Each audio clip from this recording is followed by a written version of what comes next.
السلام علیکم ورحمۃ اللہ وبرکاتہ۔ بسم اللہ الرحمن الرحیم۔ میرے محترم دوستوں، آج کل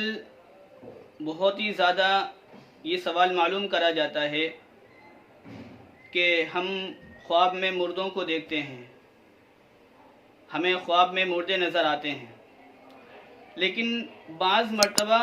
نوجوان آ کر کے یہ بھی معلوم کرتے ہیں کہ ہم اپنے آپ کو خواب میں مردہ دیکھتے ہیں، یعنی ہم زندہ ہیں لیکن خواب جب ہم دیکھتے ہیں اس طریقے کا تو ایسا لگتا ہے گویا کہ ہم مر چکے ہیں۔ تو اس تعلق سے میں دو تعبیریں عرض کرتا ہوں۔ بعض تو ایسا ہوتا ہے کہ مردے ہی نظر آتے ہیں، لیکن بعض لوگوں کو ایسا ہوتا ہے کہ وہ زندہ ہوتے ہیں لیکن خواب میں مرے ہوئے نظر آتے ہیں۔ تو جو تعبیر میں آپ لوگوں کو بتانے جا رہا ہوں،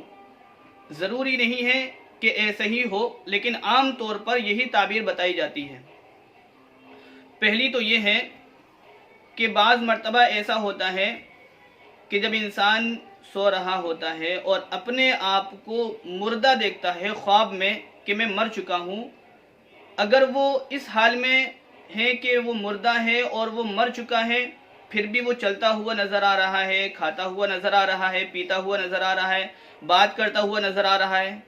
اور محسوس یہ ہو رہا ہے کہ میں مر گیا ہوں، تو اس کی تعبیر یہ ہے کہ اللہ نہ کرے اس کے اوپر کوئی بڑی مصیبت آنے والی ہے، کوئی پریشانی آنے والی ہے، اس کا مکان چھننے والا ہے یا اس کی گھر میں چوری ہونے والی ہے، بہرحال جو بھی مصیبت ہے، لیکن کوئی مصیبت بڑی اس کے اوپر آنے والی ہے۔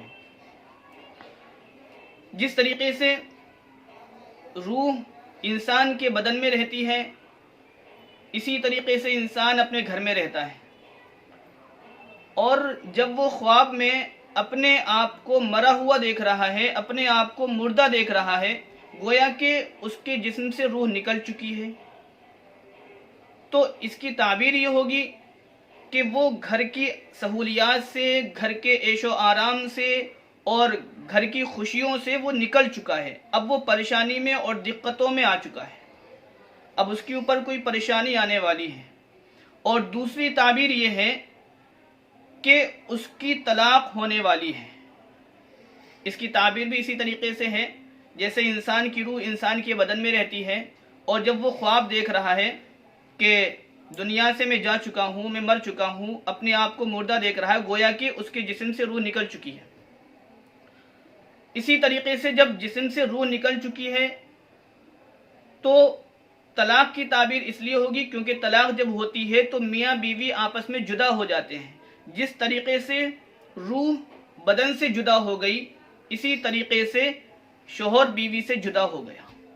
یعنی شوہر بیوی سے الگ ہو گیا۔ جس طریقے سے روح بدن سے الگ ہو گئی، اسی طریقے سے شوہر بیوی سے الگ ہو گیا۔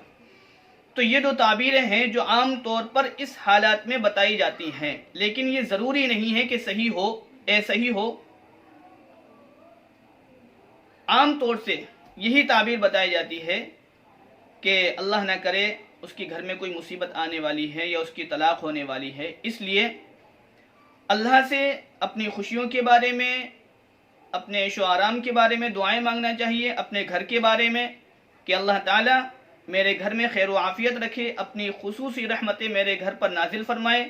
اور اپنے بارے میں، امت مسلمہ کے بارے میں خوب دعائیں کریں، کیونکہ دعا جو ہے وہ پریشانیوں کو ٹال دیتی ہے۔ اور خوب صدقہ کریں، غریبوں میں تقسیم کریں، جو بھی اللہ نے دیا ہے، جیسا دیا ہے، خوب غریبوں میں تقسیم کریں اور خوب صدقہ کریں، کیونکہ صدقہ جو ہے بلاؤں کو ختم کر دیتی ہے، مصیبتوں کو ختم کر دیتی ہے۔ اس لیے میری آپ سے درخواست ہے کہ صدقے کا اہتمام کریں اور دعا کا اہتمام کریں، اور اللہ سے خوشی کی دعا مانگے۔ اللہ ہم سب کو خوشی عطا فرمائے اور دونوں جہان میں کامیابی اور ترقی عطا فرمائے۔ اللہ ہم سب کو عمل کی توفیق عطا فرمائے۔